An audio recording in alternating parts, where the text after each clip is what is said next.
1986, in the quiet town of Pepperell, Massachusetts, the Bowen family moved into an old colonial house. Frank Bowen was raising his two daughters alone after the tragic loss of their mother. Tina was 16, and her younger sister Karen was just 9. They were a close-knit family trying to heal. Not long after moving in, strange things started happening around the house. It began with small stuff, tapping noises in the walls, lights turning on and off by themselves, and furniture appearing slightly out of place. The family dismissed it as the quirks of an old home. Then things escalated. One night, Tina and Karen attempted to use a Ouija board for fun. They laughed at first, but their faces dropped when the board began to respond. Moments later, they heard 3 distinct knocks coming from inside the wall. That's when the fear started to take root. More nights passed and more things went wrong. Objects went missing. The TV would turn on in the middle of the night. Frank began to feel watched, but nothing prepared them for what came next. Frank came home one evening to complete chaos. The house was freezing cold despite the heat being on. Radios blared static. The television was on with no signal. He climbed the stairs and found something horrifying. Standing in the hallway was a teenage boy he didn't recognize. He wore a wig and wedding dress. His face was smeared with makeup. In his hand, he held a hatchet. It was Daniel LaPlante. He had been living in the walls of the Bowen house. He'd broken in months earlier after becoming obsessed with Tina. He'd installed peepholes to spy on her and her family. He moved around the walls and crawl spaces like a rat, coming out only when no one was looking. The noises, the missing items, and the feelings of being watched, it was all him. Frank was able to escape with his daughters and alert the police. When officers searched the house, they found Daniel hiding in a narrow wall cavity, crouched and silent. There were tunnels carved out behind the walls, complete with blankets, food wrappers, and peepholes. LaPlante was arrested, but later released on bail. Not long after, he broke into another home and brutally murdered a pregnant woman and her 2 children.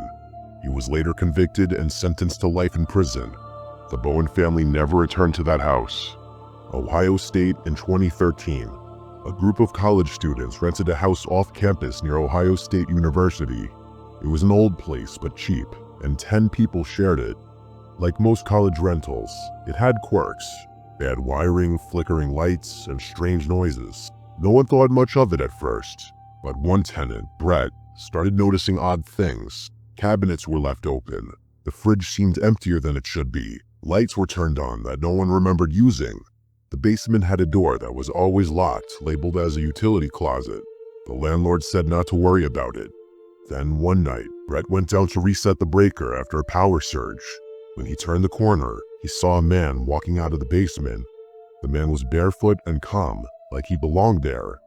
Brett froze and asked, "Who are you?" The man said his name was Jeremy and walked away. Brett and his roommates broke into the locked door. What they found was shocking. Inside was a small, makeshift room.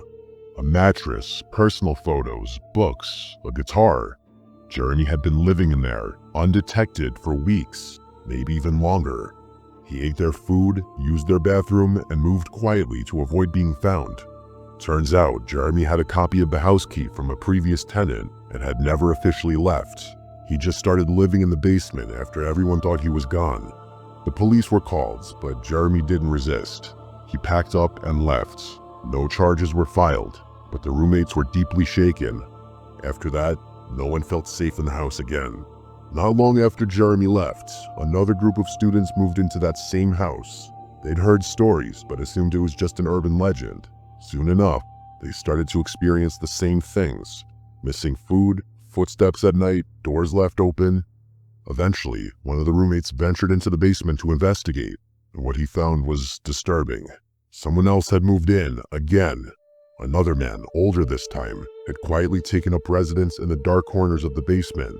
His name was Jared. Like Jeremy, he'd gotten a copy of the key and slipped in without being noticed. He wasn't hostile. In fact, he apologized and offered to leave.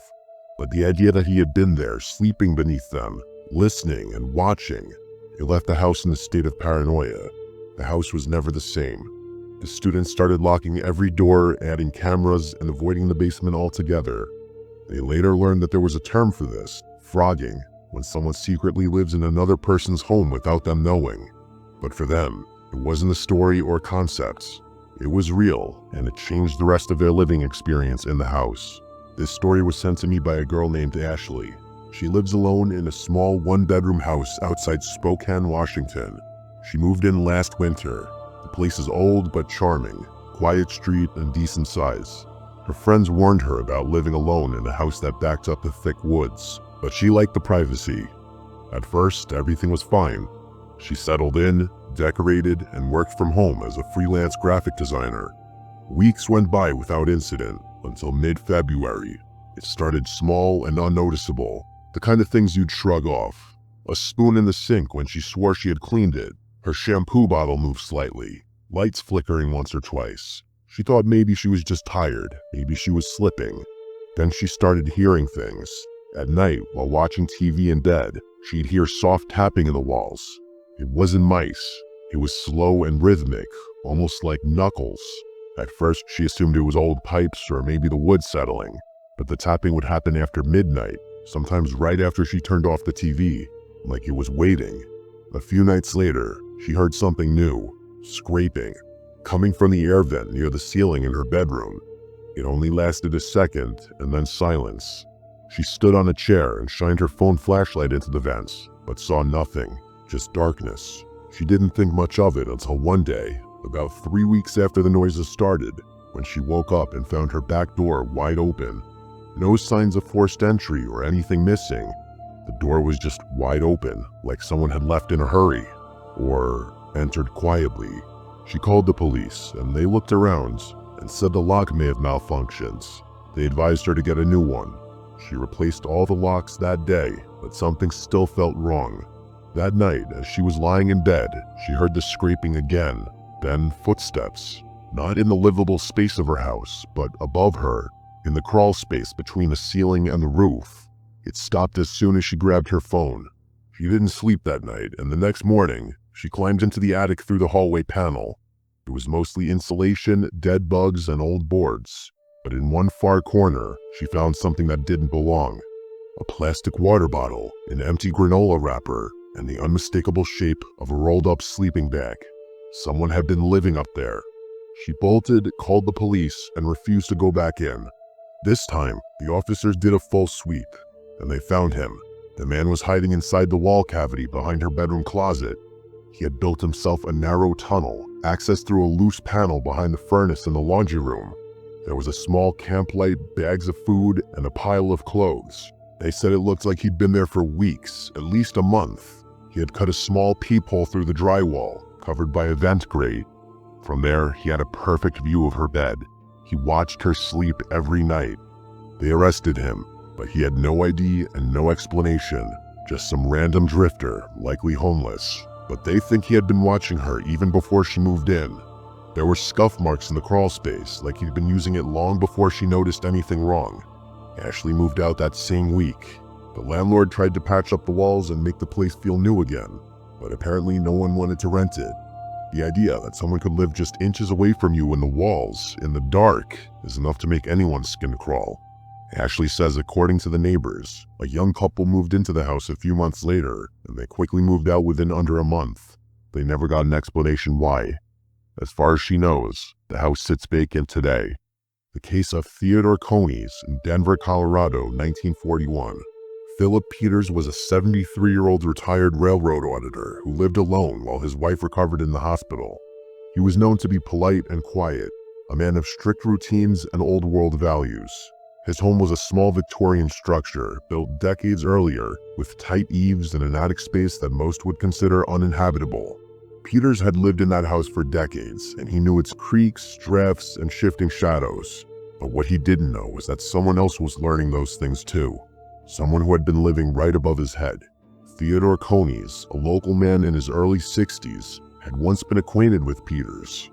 Desperately ill and homeless, Coneys decided to visit the home unannounced. Finding it empty, he let himself in.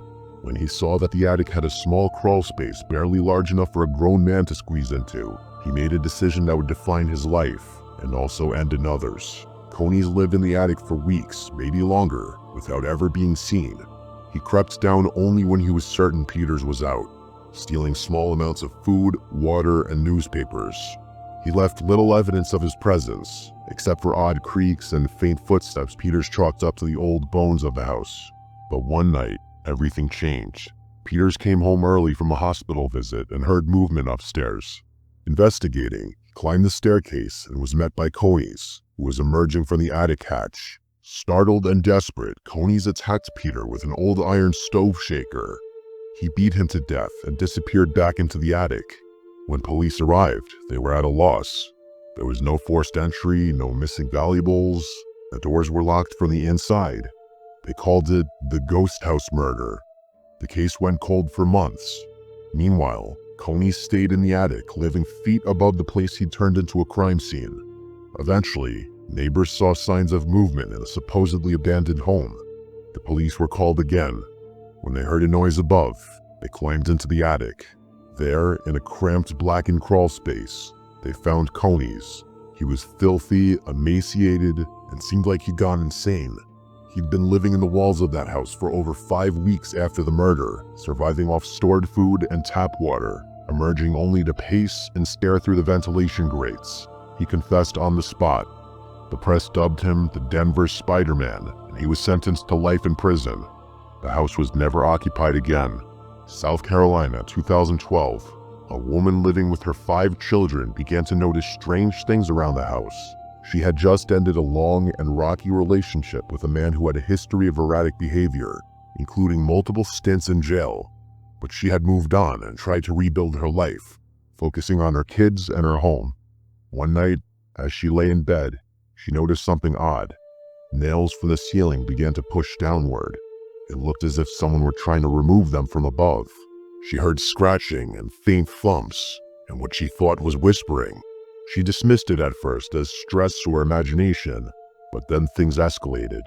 Objects would move slightly from where they had been placed. Her food disappeared faster than it should. One morning, she woke to find insulation debris on her bed. Finally, she sent her nephew to investigate the attic. What he found shocked them all. Her ex-boyfriend was living up there. He had carved out a tiny makeshift living space beside the heating unit. He made a bed fashioned from coats and blankets, and he had been spying on her through a vent directly above her bed. There were plastic cups filled with urine and feces, indicating he hadn't left the attic for days. He admitted he had been up there for over 2 weeks. He came down, apologized, and calmly left before the police could arrest him. But the woman was traumatized, knowing that someone she once trusted had watched her and her children sleep, mere feet above their heads. The woman stated she would be shaken for life. In February of 2020, a man in Oklahoma City started to notice some small things around his home were out of place, like a cereal box was half empty when it should have been full. The back door was unlocked one morning. The thermostat was changed in the night. His first thought was a memory lapse, then maybe an animal or even a prank by a neighbor. But the disturbances continued, always subtle but just enough to be unsettling. One day, he finally decided to investigate the attic. He expected to find a dead raccoon or maybe some birds. Instead, as he poked his head through the hatch, his flashlight landed on something horrifying. A mattress, a pile of clothing, and a man fast asleep. The intruder was in his 30s and looked unkempt and exhausted. The homeowner backed away and called the police, holding the man at gunpoint until they arrived. Investigators later learned the intruder had climbed an exterior staircase and entered through an unused rear attic door. He had lived in the home for nearly a week without being noticed. He survived on pantry food, snuck into the bathroom while the homeowner was out, and returned to his hiding spot like a ghost each time. He had no connection to the homeowner and offered no clear motive beyond desperation. He was arrested and charged with unlawful entry. The homeowner, though unharmed, said the experience forever changed how he viewed his own house. He couldn't sleep in peace, knowing how close someone had been to him, completely undetected. Lisa Leichhardt lives alone in a small 1950s house just outside Portland, Oregon. She bought the home earlier this year after a breakup, eager to start fresh.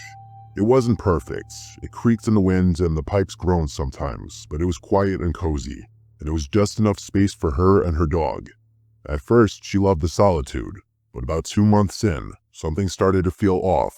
It began at night when she was in bed. She would hear very soft sounds, like breathing, very muffled and low breathing, like someone with a heavy chest cold exhaling slowly through their nose. And the thing was, it always seemed to come from the same spot, the wall directly beside her bed. She even moved her nightstand to see if maybe it was a vent or something. There was nothing, just an old blank wall with faded paint and a strange little square panel about a foot wide, bolted shut near the baseboard. It didn't seem important, maybe an old utility hatch, but the breathing kept happening. And then came the other sounds. Late at night, usually between 2 and 4 a.m., she would hear quiet tapping, like fingers tapping on wood. One night, she was lying still, staring at the ceiling, when she heard a whisper. She couldn't make out the words, but it came from inside the wall. That was the first time she left the house in the middle of the night to stay at a friend's place. She told her friend about the noises, and her friend joked that it sounded like her house was haunted, but Lisa didn't think it was a ghost. It sounded too real. She started sleeping on the couch, and even then, some nights she thought she'd heard something faint, like someone crawling through insulation. After about a week of avoiding her bedroom, she finally decided she had to confront it. She took a crowbar to the small square panel on the wall. It came off easier than expected. As it turned out, the screws weren't even holding it in place, so it could have been removed with her bare hands. Behind it was a dark cavity. She turned on her phone flashlight and aimed it into the space. At first, she saw insulation and old wood. Then she noticed that the space actually opened up further. It wasn't just a hollow wall. It was a crawl space, roughly 3 feet wide, stretching back into darkness. She leaned closer. That's when she saw a man sitting in the far corner of the space. His knees were to his chest, and he was filthy, pale, and his eyes wide and locked on hers. He didn't move or speak. All he did was stare back at her like he had been waiting for her. She screamed, dropped her phone, and ran. The man didn't come out, but when the police arrived, they searched the crawl space area, and he was gone. Inside, they found evidence he'd been living there for weeks. A sleeping bag, plastic bottles filled with urine, food wrappers, and drawings, hundreds of them, scrawled onto the wood and insulation with pencil and charcoal. Most of them were of a woman, likely Lisa.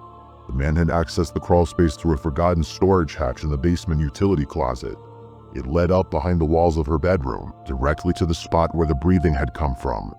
He'd likely been watching her, listening to her sleep. The police never caught him. They said he might have been homeless, or maybe something worse. Someone who had picked her at random, someone who knew to stay hidden. Lisa moved out immediately. She's still in therapy, and she hasn't lived alone ever since this incident.